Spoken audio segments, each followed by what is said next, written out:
पहला पाठ समूएल का पहला ग्रंथ 8 वचन 4 से 7 वचन 10 से 22। इसराइल के सब नेता इकट्ठे हो गए और रामा में समूएल के पास आए।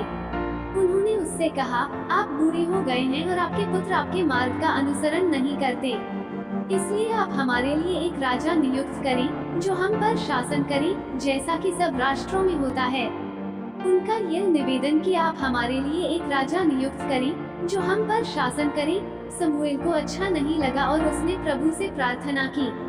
प्रभु ने समूएल से कहा, लोगों की हर मांग पूरी करो, क्योंकि वे तुमको नहीं बल्कि मुझको अस्वीकार कर रहे हैं। वे नहीं चाहते कि मैं उनका राजा बना रहूं। जिन लोगों ने समूएल से एक राजा की मांग की थी, समूएल ने उन्हें प्रभु की सारी बातें बता दी। उसने कहा, जो राजा तुम लोगों पर शासन करेंगे वो ये अधिकार जताएंगे, वो तुम्हारे पुत्रों को अपने रथों तथा घोड़ों की सेवा में लगाएंगे और अपने रथ के आगे आगे दौड़ाएंगे। वो उन्हें अपनी सेना के सहस्रापति तथा 50 के रूप में नियुक्त करेंगे। उनसे अपने खेत जुतवाएंगे, अपनी फसल कटवाएंगे और हथियार तथा युद्ध रथों का सामान बनवाएंगे। वो मरहम तैयार करने, भोजन पकाने और रोटियां सेंकने के लिए तुम्हारी पुत्रियों की मांग करेंगे। वो तुम्हारे सर्वोत्तम खेत, दाखबारियां और जैतून के बाग तुमसे छीन कर अपने सेवकों को प्रदान करेंगे। वो तुम्हारी फसल और दाखबारियों की उपज का दशमांश लेंगे और उसे अपने दरबारियों तथा सेवकों को दे देंगे। वो तुम्हारे दास दासियों को, तुम्हारे युवकों और तुम्हारे गधों को भी अपने ही काम में लगा देंगे। वो तुम्हारी भेड़ बकरियों का दशमांश लेंगे और तुम लोग भी उनके दास बनोगे। उस समय तुम अपने राजा के कारण, जिसे तुमने स्वयं चुना होगा, प्रभु की दुहाई दोगे, किंतु उस दिन प्रभु तुम्हारी एक भी नहीं सुनेगा। लोगों ने समूएल का अनुरोध अस्वीकार करते हुए कहा, हमें एक राजा चाहिए, तब हम सब अन्य राष्ट्रों के सदृश होंगे। हमारे राजा हम पर शासन करेंगे और युद्ध के समय हमारा नेतृत्व करेंगे। समूएल ने लोगों का निवेदन सुनकर प्रभु को सुनाया और उसने उत्तर दिया, उनकी बात मान लो और उनके लिए एक राजा नियुक्त करो।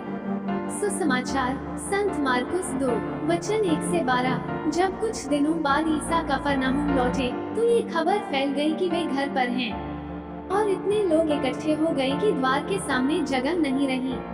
ईसा उन्हें सुसमाचार सुना ही रहे थे कि कुछ लोग एक अर्धधांग रोगी को 4 आदमियों से उठवाकर उनके पास ले आए।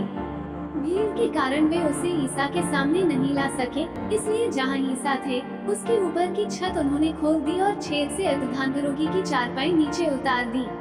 ईसा ने उन लोगों का विश्वास देखकर अर्धधांग रोगी से कहा, बेटा, तुम्हारे पाप क्षमा हो गए हैं। वहाँ कुछ शास्त्री बैठे हुए थे। वे सोचते थे, ये क्या कहता है, ये ईश निंदा करता है। ईश्वर के सिवा कौन पाप क्षमा कर सकता है। ईसा को मालूम था कि वे मन ही मन क्या सोच रहे हैं। उन्होंने शास्त्रियों से कहा, मन ही मन क्या सोच रहे हो। अधिक सहज क्या है अर्धधांग रोगी से यह कहना, तुम्हारे पाप क्षमा हो गए हैं, अथवा ये कहना, उठो, अपनी चारपाई उठाकर चलो फिरो।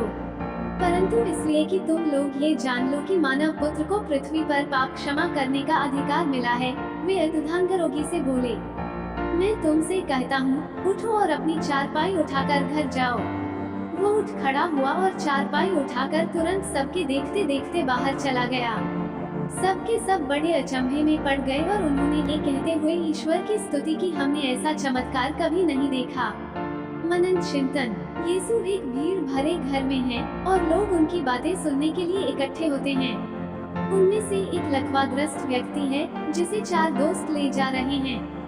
ये दोस्त लकवाग्रस्त व्यक्ति को यीशु के पास लाने के लिए कृतसंकल्प हैं, लेकिन घर इतना भरा हुआ है कि वे वहां नहीं पहुंच सकते। जब यीशु ने लकवाग्रस्त व्यक्ति को देखा तो उन्होंने कुछ अप्रत्याशित किया। उसकी शारीरिक स्थिति को तुरंत ठीक करने के बजाय यीशु ने पहले कहा, बेटा, तुम्हारे पाप क्षमा कर दिए गए हैं। ये घोषणा धार्मिक नेताओं के बीच कुछ बड़बड़ाहट पैदा करती है। वे पापों को माफ करने के यीशु के अधिकार पर सवाल उठाते हैं। यीशु उनके विचारों को समझते हुए एक गहन प्रश्न पूछते हैं, अधिक सहज क्या है, अर्धधांग रोगी से यह कहना, तुम्हारे पाप क्षमा हो गए हैं, अथवा ये कहना, उठो, अपनी चारपाई उठाकर चलो फिरो। फिर अपना अधिकार दिखाने के लिए यीशु ने लकवे के मारे हुए व्यक्ति को अपनी खाट उठाकर घर जाने के लिए कहा। वह आदमी जो एक बार लकवाग्रस्त हो गया था खड़ा होता है, अपनी चटाई उठाता है और सबके सामने बाहर चला जाता है।